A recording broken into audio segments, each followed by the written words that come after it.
Buenas noches a los seguidores del canal de Caibil Abogados de YouTube y de la página de Caibil Abogados de Facebook.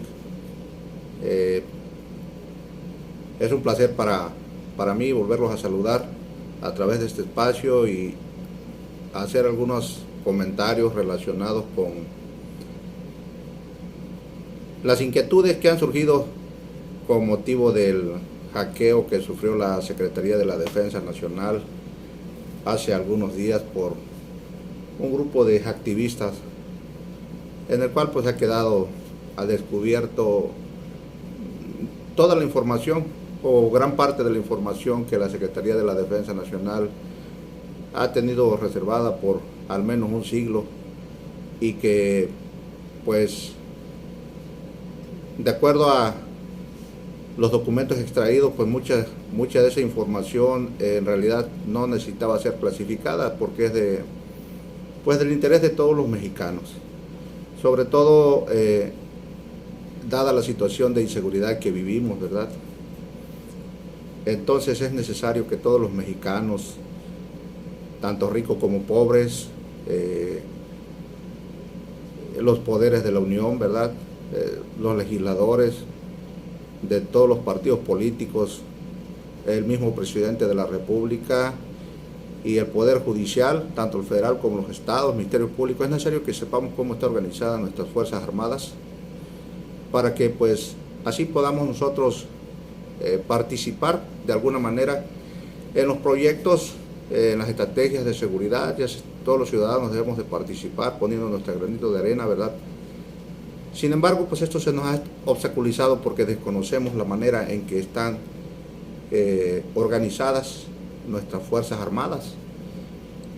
Así pues salieron a la luz algunas notas, algunos comunicados oficiales entre el general almirante secretario de Marina y el general Luis Crescencio, secretario de la Defensa Nacional, de donde se deduce que pues existe desacuerdos entre los secretarios ya mencionados, quienes a la vez son quienes dirigen nuestras Fuerzas Armadas. La Secretaría de la Defensa Nacional es encargada de organizar y dirigir tanto al Ejército como a la Fuerza Aérea, y la Secretaría de Marina es la responsable de dirigir, coordinar, supervisar y todo, organizar a la Armada de México, ¿verdad? Debo de señalar que estas secretarías son independientes totalmente la una de la otra, porque así lo establece la Ley Orgánica de la Administración Pública Federal, que las dependencias del Ejecutivo son independientes una de la otra, y aún cuando tengan alguna relación, por ejemplo en este caso, tanto la Secretaría de la Defensa Nacional como la Secretaría de Marina, pues tienen a su cargo la seguridad, la defensa del territorio nacional, la seguridad interior, y ahorita pues ya se echaron el cargo también de realizar las funciones de seguridad pública a través de la creación de la Guardia Nacional. El problema aquí es cómo están organizadas, debido a que no hay subordinación entre ninguna de las secretarías. O sea, el secretario de la Defensa es independiente y el de Marina es independiente. Entonces tiene que haber una excelente o una extraordinaria organización, más que nada una extraordinaria comunicación entre los secretarios, comunicación y cooperación, para que las operaciones que realicen tengan éxito, sea una estrategia integral, ¿sí? Donde se yuxtapongan los esfuerzos de ambas secretarías para alcanzar un plan de seguridad, una estrategia de seguridad ya materializado en el terreno. Miren, hay unos datos muy curiosos de saber cómo bueno, es importante mencionar que esta organización extraña que tenemos aquí en México de que las Fuerzas Armadas estén divididas, las del aire y de tierra estén bajo una secretaría, bajo el mando y dirección de una secretaría, la administración de la Secretaría de la Defensa Nacional, específicamente hablando, refiriéndome al Ejército y a la Fuerza Aérea Mexicanos, y por otra parte, que la Secretaría de Marina controle a las fuerzas, a las fuerzas navales, o sea, a la parte del agua, de los océanos, ¿verdad? Entonces, ¿por qué? Porque una defensa nacional definitivamente tiene que tener integrada esas fuerzas, y por eso todos los países del mundo, o del continente americano al menos, todas sus fuerzas armadas están integradas en una sola secretaría o ministerio de defensa, ¿verdad? Por ejemplo, Guatemala tiene sus 3 fuerzas armadas integradas bajo la figura del Ministerio de la Defensa. Pues los Estados Unidos también, aunque tienen muchas fuerzas armadas, los Estados Unidos de América me refiero, pues nada más tiene una sola secretaría, por decir, ¿no?, de política, que controla las Fuerzas Armadas a través de un Estado Mayor conjunto. Todas tienen que estar ahí, aunque cada fuerza tenga un ámbito de acción diferente. Por decir, la Marina, pues todo lo que es el aguas litorales; la Fuerza Aérea, pues todo lo que es la seguridad aérea; y pues el Ejército, pues es inminentemente terrestre, ¿verdad? Pero todas esas deben de estar bajo un solo mando político estratégico, o bajo un solo Estado Mayor conjunto que coordine todas las acciones, ya no políticamente, sino estratégicamente, operativamente hablando. Y de hecho así era en México al inicio de su vida independiente. Veamos algunos datos muy interesantes, ¿verdad? Miren, después de la independencia de México, específicamente en el año de 1823, se creó el Reglamento Provisional Político del Imperio Mexicano, el cual en su artículo 32 establecía 4 ministerios o secretarías, lo que hoy se querían secretarías o dependencias, como le llamamos, del Ejecutivo Federal, ¿verdad? 4, la primera del Interior y de Relaciones Exteriores, la segunda de Justicia y de Negocios Eclesiásticos, la tercera de Hacienda, y la cuarta, de Guerra y Marina, ¿verdad? O sea, había una secretaría o un ministerio, como se le llamaba entonces, ¿verdad?, que tenía bajo su mando o su cargo, ¿verdad?, tanto al Ejército, ¿verdad?, como a la Armada de México. Hay que ser claro que en ese entonces pues no existía la Fuerza Aérea, porque la Fuerza Aérea es nueva. Vamos a ver cómo fueron evolucionando nuestras Fuerzas Armadas, ¿verdad? Esas Fuerzas Armadas se mantuvieron unidas bajo una sola secretaría prácticamente hasta el año de 1944, en el que se crea en 1940 se crea la Secretaría de Marina, pero no toma el control inmediato de lo que es la Armada de México. Y aquí quiero aclarar, no se llama Marina, ¿verdad? Vemos ahora sí que los miembros de la Marina, como le llamamos ahí, que trae un chaleco que dice Marina, pues debe decir Armada de México, porque ese es su nombre oficial, Armada de México, ¿verdad? Lo conocemos como Marina, pero debe ser Armada de México.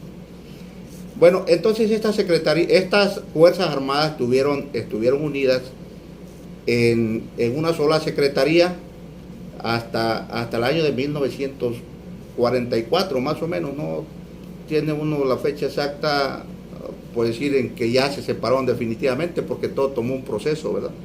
Pero es importante hacer la aclaración que hubo pues leyes o redistribuciones durante todo este tiempo, ¿verdad? Por ejemplo, en el año de 1912 el presidente Francisco I. Madero creó la ordenanza del ejército y la ordenanza de la armada, ¿verdad? O sea, esas leyes les daba una figura pues de fuerza armada, aunque la Armada de México todavía no se consideraba una fuerza armada, porque como estaba bajo la dirección de la Secretaría de Guerra y Marina, entonces se les denominaba Departamento de Marina, ¿verdad? O lo que sería más o menos como una dirección ahorita de las clásicas de la Defensa Nacional, ¿no? Entonces, lo que es infantería, caballería, aeronáutica, por ejemplo, el arma de aeronáutica que después se convirtió en lo que se conoce como la Fuerza Aérea, ¿verdad? Ahora, ¿sí? Bueno, el 15 de mayo del año 1926 se crea la Ley Orgánica del Ejército y las Armadas Nacionales, ¿verdad? Ahí todavía se mantienen unidas las dos fuerzas, tanto la Armada como el Ejército, en la Secretaría de Guerra y Marina, donde la figura principal pues era el presidente de la República, porque como sabemos, en esa época los presidentes de la República eran militares, casi la mayoría, entonces no había ningún problema. ¿Por qué? Porque ellos controlaban todo. Al ser militar pues no le otorgaban, ahora sí que el secretario, secretario de Guerra y Marina, pues prácticamente era una figura, porque el que manejaba todos los asuntos era el presidente, porque pues también era militar, ¿verdad? Lo que pasa ahora con el Ejército, la Fuerza Aérea y la Armada de México respecto al secretario, porque ahora el presidente ya es civil, ¿verdad? Que los secretarios manejan a esas tres Fuerzas Armadas y los comandantes nada más están de figuras, ¿verdad? Después lo vamos a ver. Bueno, la Armada no tiene comandante, pero el Ejército ya le crearon un comandante ahí para que tome la foto, ¿verdad? Pero el que manda es el secretario de la Defensa Nacional y el de Marina, ¿no? Se repartieron las Fuerzas Armadas. Bueno, en el año de 1942 se reformó la Ley Orgánica del Ejército y las Armadas Nacionales y se creó el Estado Mayor Presidencial para coordinar tanto al Estado Mayor de la Armada como al Estado Mayor del Ejército. Fíjense, esto es muy importante que lo tomemos en cuenta, porque aquí vemos la figura de un Estado Mayor, lo que podría ser un Estado Mayor conjunto, no como el Estado Mayor conjunto que acaba de crear la Secretaría de la Defensa Nacional, porque ese Estado Mayor conjunto es, pues sí, se podría decir que técnicamente se podría decir que es conjunto, pero nada más coordina dos fuerzas y la Armada no, porque la Armada está independiente. La Armada la coordina el secretario de Marina. Entonces, ahí el problema de la integración estratégica ya no es operativa, sino política. Pero vamos a seguir viendo cómo evolucionó este proceso, ¿no? Bueno, aquí es importante señalar que en el año de 1937 la Secretaría de Guerra y Marina cambió su nombre oficial al de Secretaría de la Defensa Nacional. Fíjense, aquí todavía nos damos cuenta que hasta el año 1937 les otorgó las mismas facultades. O sea que la Secretaría de la Defensa Nacional, en sus inicios, cuando fue creada, tenía el control y la dirección y la administración tanto de la Armada como del Ejército, ¿verdad? Y bueno, ya había una incipiente Fuerza Aérea, ¿no? Pero era el arma de aeronáutica, se conocía como arma de aeronáutica, todavía no surgía. De hecho, no hay un decreto de creación de la Fuerza Aérea. Yo lo estoy buscando y me pasé todo Google y no lo encontré. Entonces, quiere decir que pues no hay un decreto de creación de la Fuerza Aérea, ¿verdad? Nada más les comento. Pero surgió ya hasta el año de 1971 integrada a la Secretaría de la Defensa Nacional, cuando se crea la Ley Orgánica del Ejército y la Fuerza Aérea, porque la Armada de México se creó en el año de 1940, perdón, la Secretaría de Marina se creó en el año de 1940 y en el año de 1944 se crea la Ley Orgánica de la Armada de México, la cual queda subordinada a la Secretaría de Marina. Es decir, aquí ya hay dos secretarías o dos entes políticos o dependencias del Ejecutivo Federal políticas que se reparten las fuerzas armadas. Una es la Secretaría de Marina, toma el control de la Armada de México, y la Secretaría de la Defensa Nacional nada más se queda con el Ejército y la Fuerza Aérea. Ya para este entonces pues ya la Fuerza Aérea apareció oficialmente en 1971, porque hasta entonces se creó la Ley Orgánica del Ejército y Fuerza Aérea Mexicano. El problema ahí es que al dividirse las Fuerzas Armadas en dos dependencias que no están subordinadas una de otra, o sea, el secretario de Marina no está subordinado al secretario de la Defensa Nacional, los elementos de la Armada de México no están subordinados al Ejército ni a la Fuerza Aérea, y también los del Ejército y Fuerza Aérea no están subordinados a la Armada de México. Entonces, es ahí el gran problema. Todos los que hemos pertenecido al Ejército Mexicano, bueno, a las Fuerzas Armadas, sabemos de ese gran problema antagónico que hay, sobre todo protagónico, ¿verdad?, que hay entre los secretarios de Defensa y de Marina, ¿verdad? Entonces, pues todo esto ahorita, pues, está saliendo a la luz porque pues, la mayoría de personas desconocen la organización de las Fuerzas Armadas, ¿sí? Pero es, como le digo, es información de interés público. No, yo considero que no tiene absolutamente nada de privado, al contrario, es obligación del Congreso de la Unión, del Presidente de la República, conocer cómo están integradas sus Fuerzas Armadas, porque son sus medios con los que cuentan para defender a la República, para combatir ahora la delincuencia organizada. Es un gran problema, verdaderamente es un grave problema que las Fuerzas Armadas mexicanas estén divididas y que su relación nada más sea entre los altos mandos y que tengan esa diferencia. O sea, verdaderamente es un gran problema porque no hay coordinación y la estrategia de seguridad, por lo tanto, no puede ser una estrategia integral. Es una estrategia, pues, partida a la mitad, se podría decir, ¿no?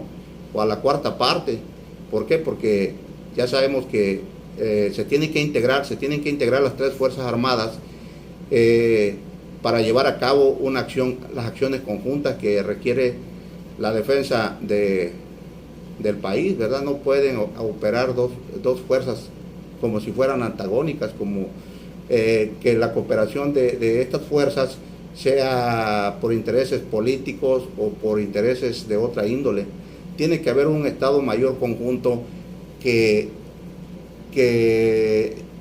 coordine de manera legal, es decir, ya no a través de un juego político o de un juego de cooperación, de conveniencia o lo que sea, la estrategia, porque México no puede depender de dos personas que son antagónicas, ¿verdad? Sino que tiene que tener un Estado Mayor técnicamente preparado,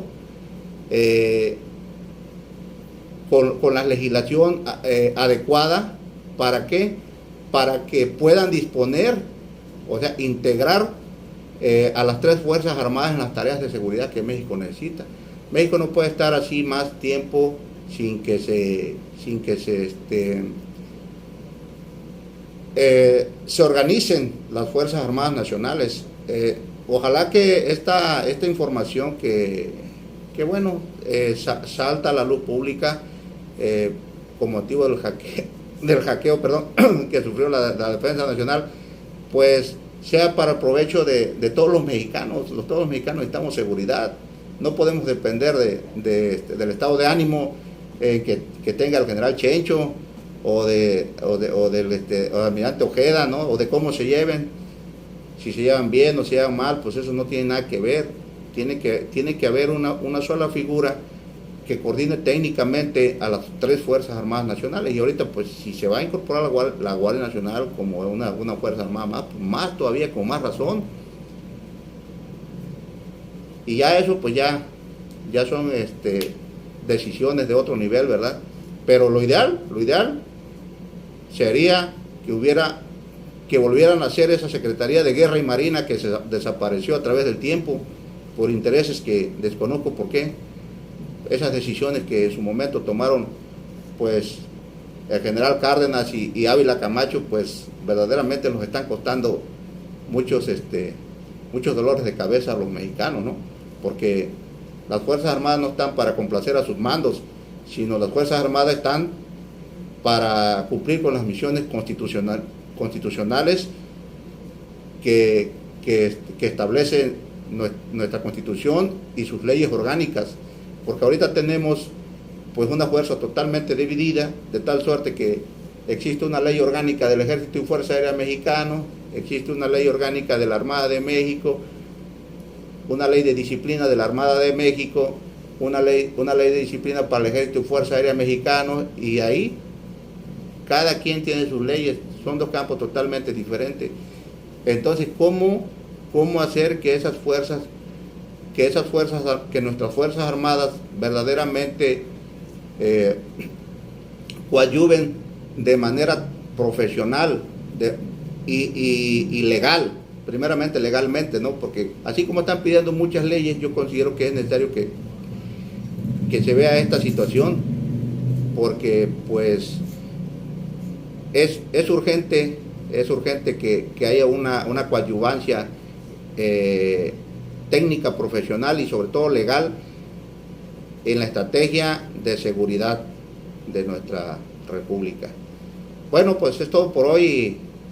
Me da gusto volverlos a saludar. Espero que este pequeño breviario cultural de nuestras Fuerzas Armadas les sirvan o le generen más dudas para que haya motivos de discusión posterior.